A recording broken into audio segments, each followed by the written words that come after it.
Beleza, então, minha gente. Vamos dando sequência aqui, né? Dando aí sequência na parte da biologia, frente B ou frente 2, na parte da histologia vegetal. A gente vai fechar a parte da histologia vegetal hoje e já vamos iniciar a parte ali de nutrição e tal. E na sequência, a gente já entra na parte da fisiologia vegetal também. Essa parte da histologia, ela é um conteúdo que a nossa Federal do Paraná aqui, especialmente, quando cobra botânica, ela pode cobrar essa questão da histologia. Como eu até disse na última aula, né, ali, a botânica, às vezes, ela engana a gente, no sentido que não vem uma questão inteira de botânica, mas ela vem ali, às vezes, dentro de um conceito, de uma questão de genética, que eu preciso de um conceito lá da botânica para resolver o exercício de genética, um conceito de botânica numa questão de ecologia, né? Então, não se engane que a botânica é a que menos cai, tá, gente? É importante a gente ter esse conhecimento aí, tá? Então, seguimos, gente. Já falamos de alguns tecidos vegetais. Vocês vão lembrar que nós já falamos dos meristemas, que são os tecidos jovens, os tecidos que estão sempre sofrendo divisão celular, sofrendo mitoses. Falamos de alguns tecidos adultos, mas ainda precisamos terminar essa parte de tecidos adultos. Falta falar de tecido de secreção. Vamos falar um pouquinho mais também de xilema e floema hoje. Então, vamos lá. Tecidos de secreção ou tecidos, né, que envolvem aí a secreção de substâncias que podem ser odoríferas ou substâncias que podem conter ali toxinas ou substâncias que possam ajudar na captura de presas, né? E aí sempre fica aquela história, né? Giovanni, a planta que captura uma presa, ela faz fotossíntese? Faz, normalmente, né? Ela produz o próprio alimento. Se ela produz o próprio alimento, por que ela captura uma presa? Se a gente for estudar essas plantas, como aquela planta, a dioneia, né? Que é a planta carnívora, ela é a planta insetívora, que ela tem a folhinha que fecha, são plantas que se adaptaram a solo pobre em nitrogênio. Então, imagina uma planta que vai se desenvolver, que vai se adaptar num solo pobre em nitrogênio, cara. Nitrogênio é um dos elementos fundamentais para a vida. Quando você fala base nitrogenada, tem nitrogênio. Quando você pensa, né, então DNA, cara, não teria DNA se não fosse base nitrogenada, se não fosse nitrogênio. Né? Então veja a importância do nitrogênio. O nitrogênio, ele está presente nos aminoácidos, né, na porção amina dos aminoácidos. Então a gente não teria proteína, não teria enzima se não fosse nitrogênio. Então veja a importância, né, quando se fala do ciclo do nitrogênio. Como que um ser vivo sobrevive se o solo é pobre em nitrogênio? Cara, ele busca o nitrogênio em outras fontes, capturando pequenos animais, né? Então, o que essa planta faz quando ela captura um inseto, quando ela captura pequenos animais, não é um alimento completo, porque o alimento completo ela está fazendo fotossíntese, ela está em busca do nitrogênio, né?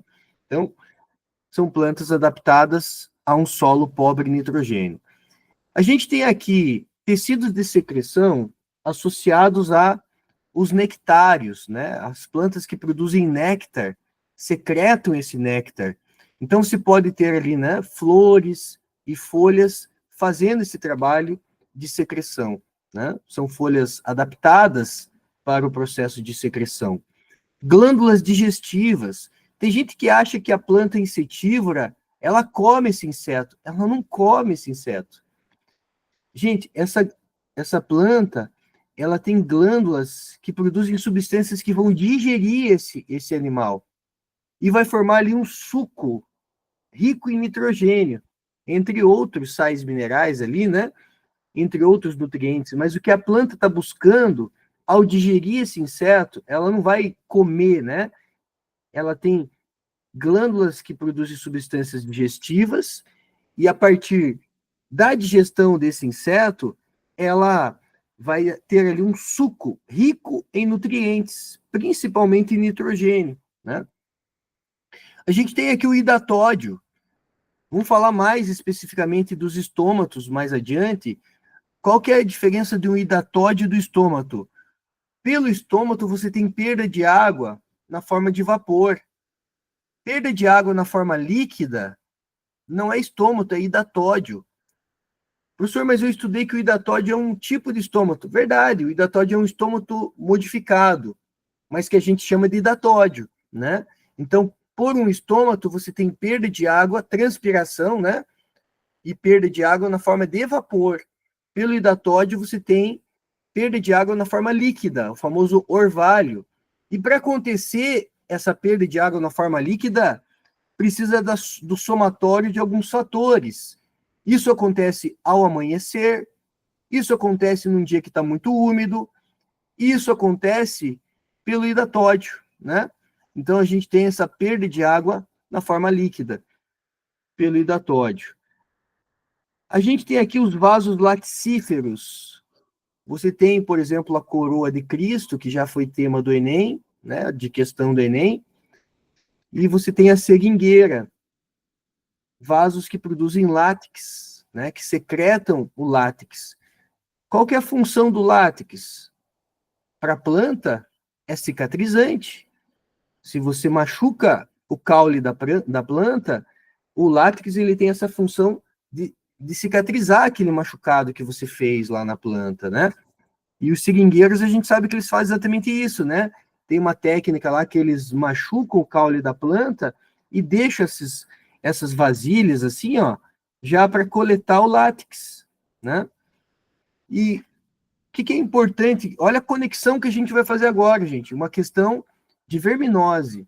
Você vai estudar comigo aqui a esquistossomose. A esquistossomose, ela é causada por um verme chamado Esquistossoma mansoni. E o Esquistossoma mansoni é um verme que ele se instala nas veias de entrada do fígado ali, que tem conexão com o intestino.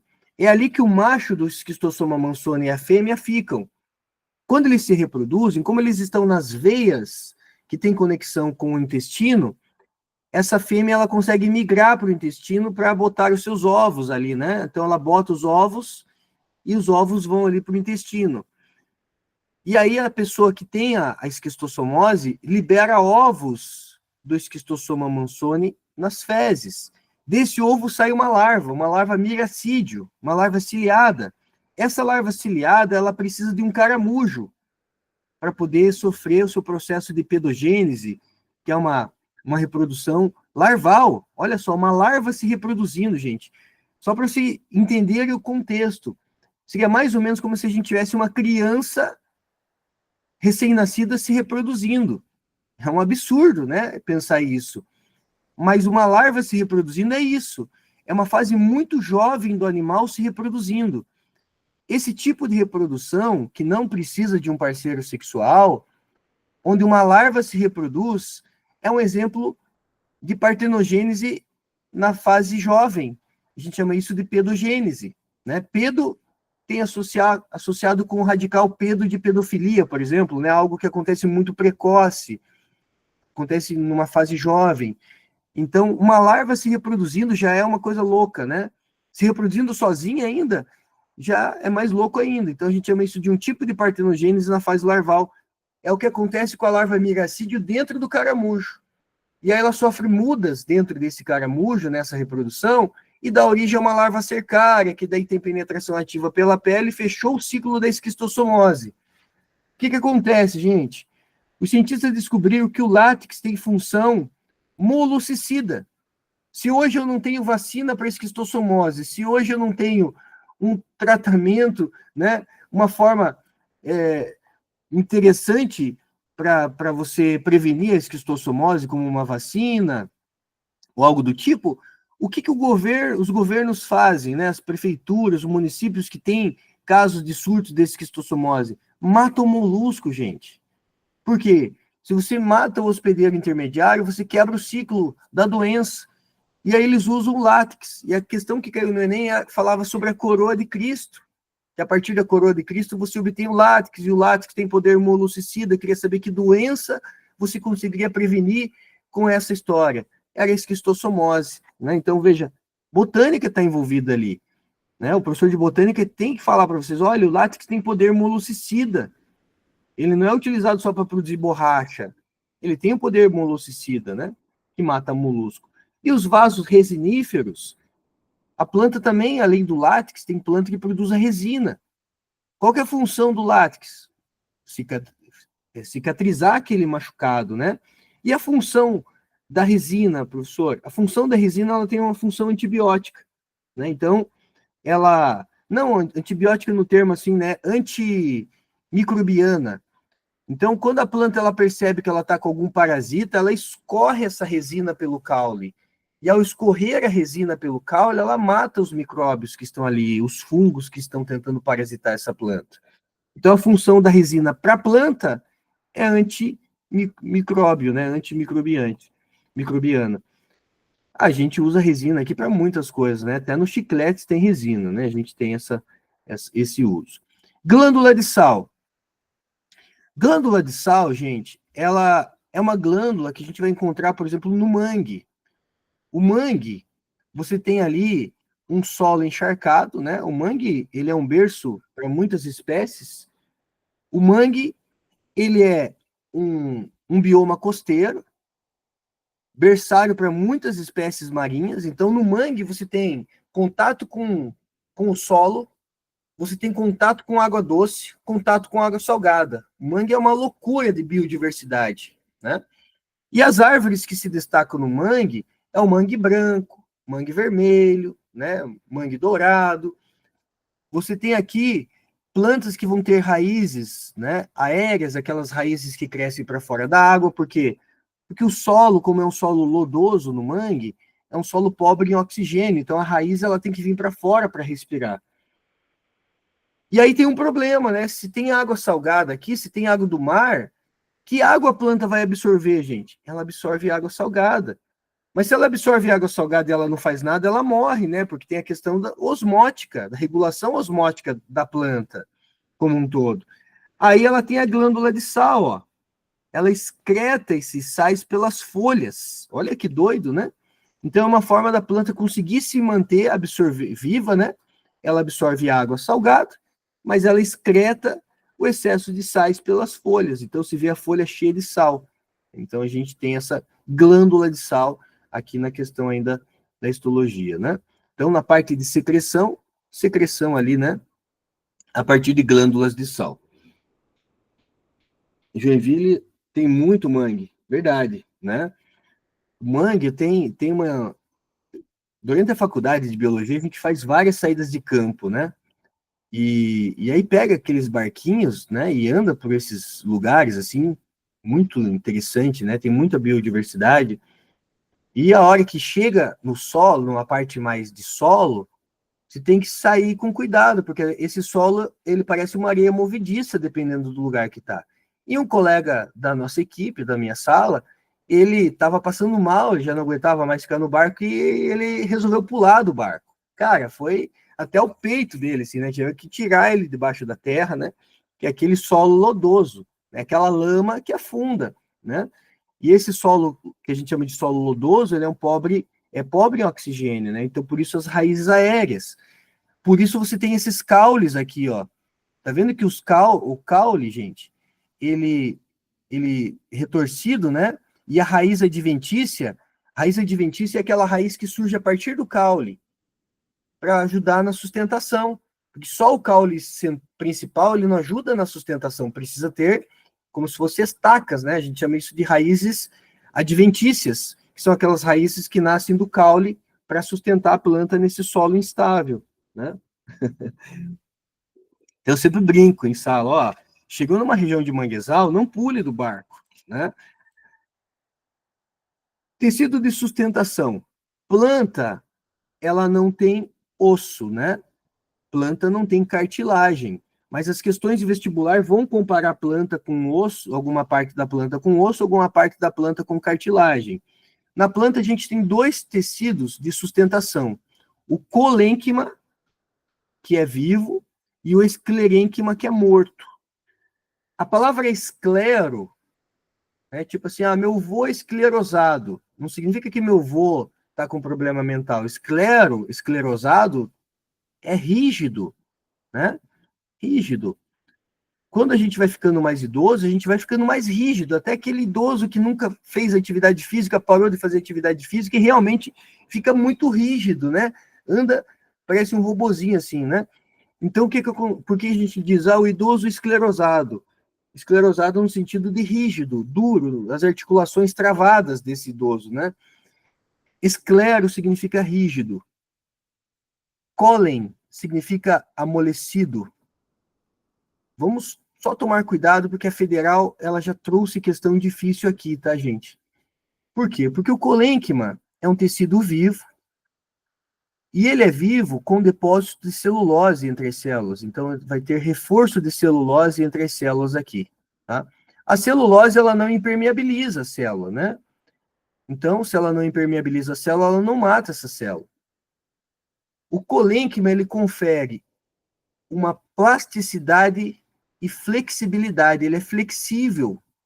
Se diz, ele é mole, né, professor? Faz sentido você pensar que ele é flexível. Onde que você vai ver o colênquima? Você vai ver colênquima na parte dos órgãos verdes. Por exemplo, no pecíolo de uma folha. O que é o pecíolo, Giovanni? Isso aqui é o pecíolo, gente. O pecíolo é o cabinho da folha. Esse cabinho aqui, ó. Esse cabinho aqui, ele é... Você já viu um vento né, batendo na folha? A folha balança. E o que segura a folha para ela não cair é o pecíolo. Gente, quem está sustentando aquele pecíolo da folha ali é o colênquima.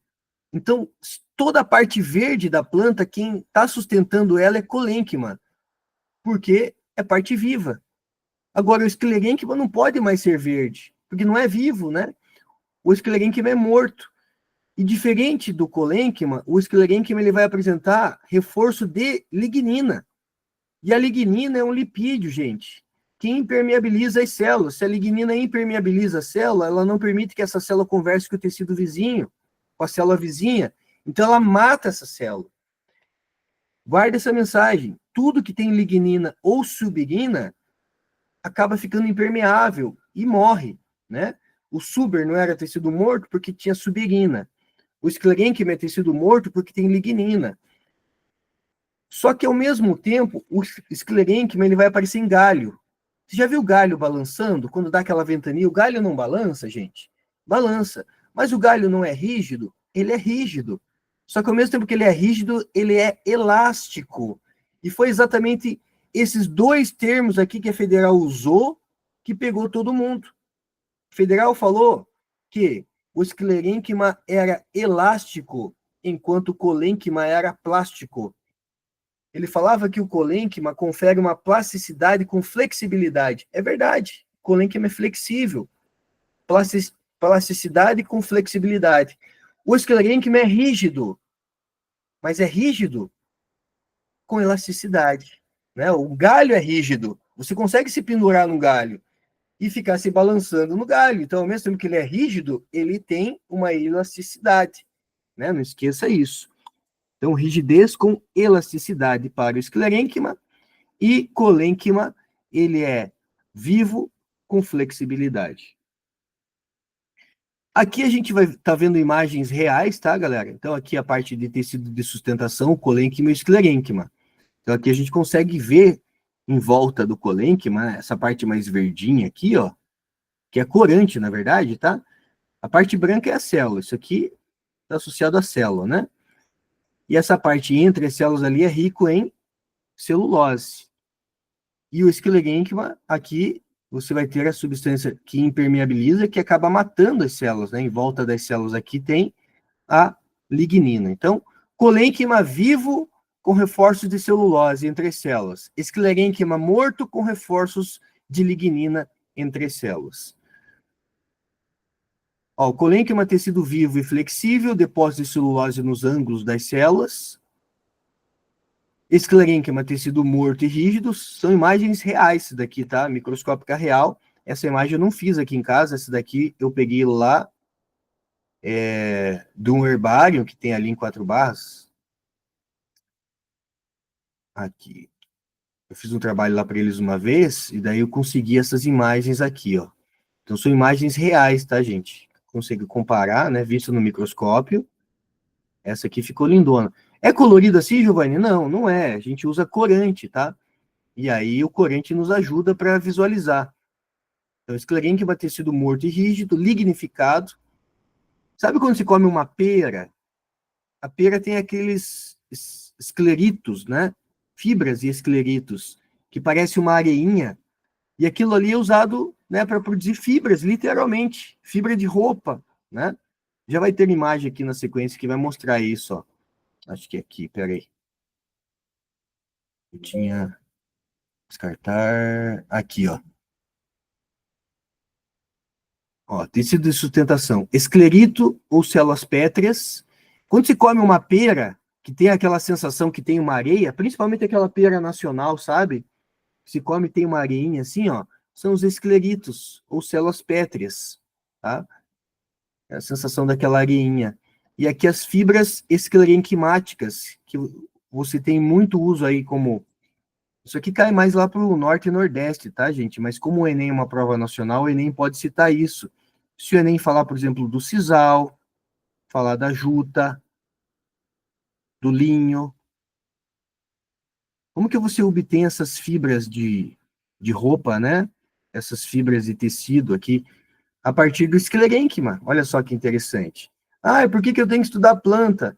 Oh, né? Tem muitas aplicações aí. Uma delas, questão, desde você produzir rede de dormir, né? Aquelas redes que a gente vê muito no norte e nordeste, tem lá os tecidos, né? Que você obtém as fibras esclerenquimáticas ali, tá? Tecidos de condução. Agora, para a gente fechar, então, vamos falar de xilema e floema. Xilema é morto, o floema é vivo, né? Outro nome para o xilema, a gente chama de lenho. Então, importante saber? É, importante. Xilema a gente chama de lenho. Enquanto que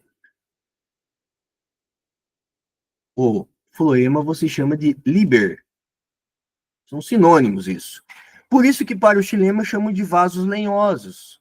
Para o floema eu chamo de vasos liberianos, né? Então, vasos lenhosos, que são mortos, xilema sempre morto, e vasos liberianos, sempre vivo, tá? O xilema é morto por quê, Giovanni? Porque ele tem depósito de lignina. Tudo que tem lignina é morto na planta. O xilema transporta a seiva inorgânica, também chamada de seiva mineral, porque envolve água e sais minerais, né? Então, seiva inorgânica, seiva bruta. Então, são nomes aí que podem aparecer. Seiva bruta ou seiva mineral, tá? O floema vai apresentar ali células anucleadas. Gente, se uma célula é anucleada, ela precisa ter uma célula companheira. Então, veja, se ela não tem núcleo e ela é viva, né, no caso da planta, ela acaba tendo uma célula companheira que dá um suporte para ela. Então, você vai ter aqui a seiva orgânica. Essa seiva orgânica, gente, ela também é chamada de seiva elaborada. É o produto da fotossíntese, tá? Só um detalhe, essa seiva elaborada, essa seiva orgânica, normalmente a gente fala de açúcares, né? Mas não é só açúcar, tá, gente? É principalmente açúcar. Você acha que o açúcar caminha sozinho pelo vaso? Não, ele caminha dissolvido, gente. Dissolvido no que, Giovanni? Dissolvido na água. Então, por mais que eu diga que é a seiva orgânica, nem tudo que está nela é orgânico, né? A água é substância inorgânica, porque esse açúcar ele vai dissolvido. Mas não é só água e açúcar, você tem aqui alguns hormônios também. Alguns hormônios, você tem aqui vitaminas. Então, quando a gente diz seiva orgânica, a gente pensa em açúcar, mas não é só açúcar, né? Tem água, porque esse açúcar vai dissolvido em água, tem vitaminas, alguns hormônios. Vamos ver agora a imagem microscópica real. Aqui a gente tem o xilema, né? E o floema. O xilema, essa parte, lembre-se que o xilema é para dentro, o floema é para fora, né? Então, essa parte mais verdinha aqui, corada nesse verdinho aqui, é o floema, seiva orgânica, vasoliberianos que são vivos, parênquima liberiano vivo e fibras esclerenquimáticas que são mortas, tá? Mas o tecido floemático liberiano em si é vivo, tá? Por mais que ele tenha uma parte morta, que são as fibras esclerenquimáticas. Mesma coisa o xilema, ó. O xilema é morto. Transporta seiva inorgânica, vasos lenhosos que são mortos, fibras esclerenquimáticas que são mortas, mas existe um parênquima lenhoso, que é vivo. O parênquima é sempre vivo, tá, gente? Ah, é um parênquima que está ali na composição do xilema. Então, se é parênquima, é sempre vivo, tá? Quando a gente fala de tipos de células do xilema, a gente tem o elemento de vaso, tá? Então, quando se fala elemento de vaso, imagens micro... Isso aqui é uma imagem representativa, tá? Mas isso aqui é uma imagem microscópica. O elemento de vaso, gente, se você pegar ele, né, e analisar, você vai ver que ele é bem fininho. E ele vai mostrar ali a perfuração na membrana transversal e as pontuações. Qual a importância dessas pontuações? A importância das pontuações, por mais que seja formado por células mortas, mas é que você possa ter o deslocamento de água também, né? Essa distribuição de água para todas as partes da planta, tá? Então, essas pontuações ajudam na distribuição de água para todas as partes da planta. E você tem os traqueídeos. Então, o elemento de vaso está aqui mais interno, né? Essa parte vermelhinha aqui. E o traqueíde, essa parte meio acinzentada aqui, ó. Então, aqui, lá, os traqueídeos, o elemento de vaso está aqui, né? Traqueíde, ele vai ter as pontuações também, e ele é mais fininho do que o elemento de vaso, tá? Consegue ter um diâmetro ainda menor. E ele mostra ali a parte do parênquima lenhoso, né? Parênquima lenhoso, que daí é vivo, tá? No caso do xilema. E aqui ele mostra as tilas. Tilas são projeções do parênquima lenhoso que fecham definitivamente os vasos. Quando aquele xilema já não conduz mais, lembra que o xilema é dividido em duas partes? Tem o cerne, que é mais interno, e o alburno. O cerne é o xilema que não conduz mais, e o alburno é o xilema que conduz. Como que o alburno se transforma num cerne? Essas tilas, elas se fecham, né, definitivamente ali em vasos que estão quebrados ou doentes, tá? O Rafael perguntou aqui, professor, não sei se fui eu que prestei atenção, mas tem algum motivo específico para as células do floema serem anucleadas? Tem sim. Vamos descobrir agora, tá? Ó, em relação ao floema, o que acontece? Tem o parênquima liberiano, que é vivo, né? Os vasos do floema ali, os vasos liberianos, os poros, né? A célula liberiana anucleada. Agora sim, Rafael, a vantagem dela ser anucleada é você ganhar espaço para que essa célula possa, então, virar simplesmente o quê? Uma conexão dessas células formando um vaso, literalmente, né? Se tivesse núcleo ali, esse núcleo iria atrapalhar o deslocamento da seiva. Mas ela continua viva. Se ela continua viva, ela precisa ter uma célula companheira, que dão suporte para ela. Então, a parte de comandos de núcleo não vem da própria célula, vem de uma célula companheira, de um coach, né? Quem pensa não é a célula liberiana, não. Ela tem o coach dela, que é a célula companheira aqui. Então, essas células companheiras são nucleadas. Qual a função? Dar suporte para a célula liberiana, que é anucleada. Então, a célula liberiana anucleada, ela, como se ela tivesse a única preocupação em conduzir. Deixa que o teu controle, quem faz é outra célula companheira, né? E daí essa tem núcleo, tem centro de comando. O floema, gente, ele também tem a placa crivada aqui, né? Só que lá no xilema a gente chama de tila, que pode ser fechado quando o xilema já não conduz mais. No caso do floema, em algum momento também ele pode não conduzir, gente. Quando você tem, por exemplo, na floresta temperada, o que acontece? Não tem a caducifolia das folhas caírem no outono e inverno? Quando as folhas caem no outono e inverno, o que acontece com os vasos do floema, gente? Eles se fecham. Essa placa crivada aqui, ela se fecha por calose, né? Então, ó, no inverno fecha o vaso liberiano por calose. Então, entre uma célula e outra ali, ó, você vai ter essas placas crivadas, Giovanni, o que tem a ver crivada aqui? Crivada, se você já assistiu o programa policial, o cara fala assim, fulano foi crivado de bala. Crivado significa perfurado, furado, todo furado, né? Então, essa placa crivada, ela mostra o que? Várias perfurações que permitem que a seiva orgânica ela seja transportada pela planta. Agora, quando a planta perde as folhas, ela fecha esses crivos no inverno, né? Por quê? Porque entra até como uma proteção ali, tá? Aqui a gente tem então a seiva do xilema é uma seiva que sobe ascendente e a seiva do floema é uma seiva que principalmente desce, porque vamos pensar, onde que está água e sais? No solo, então o xilema sobe. Onde que está açúcar? Principalmente nas folhas que fazem fotossíntese, então esse açúcar tem que descer. Então a seiva orgânica, ela é descendente. Só que o que acontece?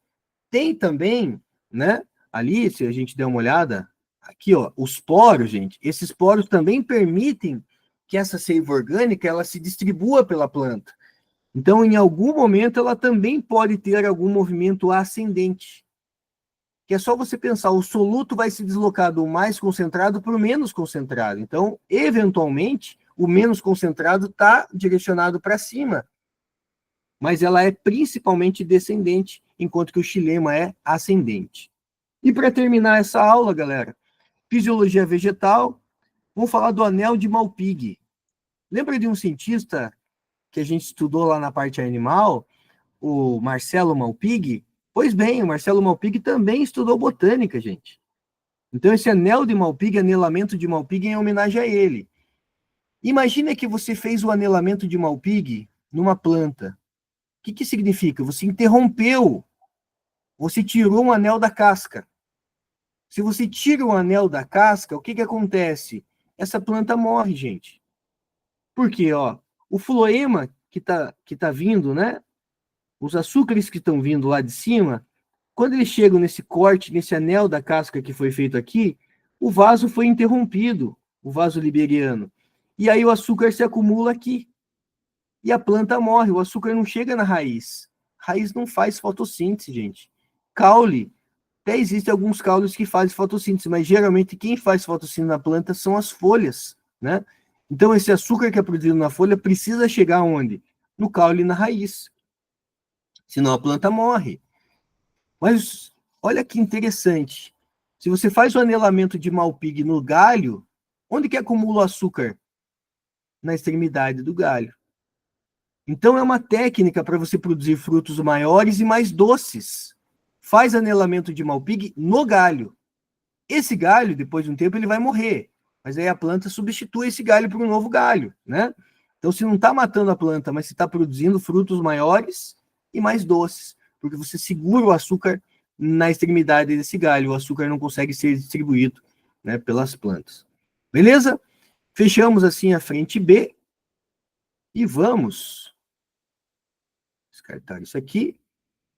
Deixa eu parar a gravação. Eu vou seguir direto para frente A, só vou interromper a gravação aqui.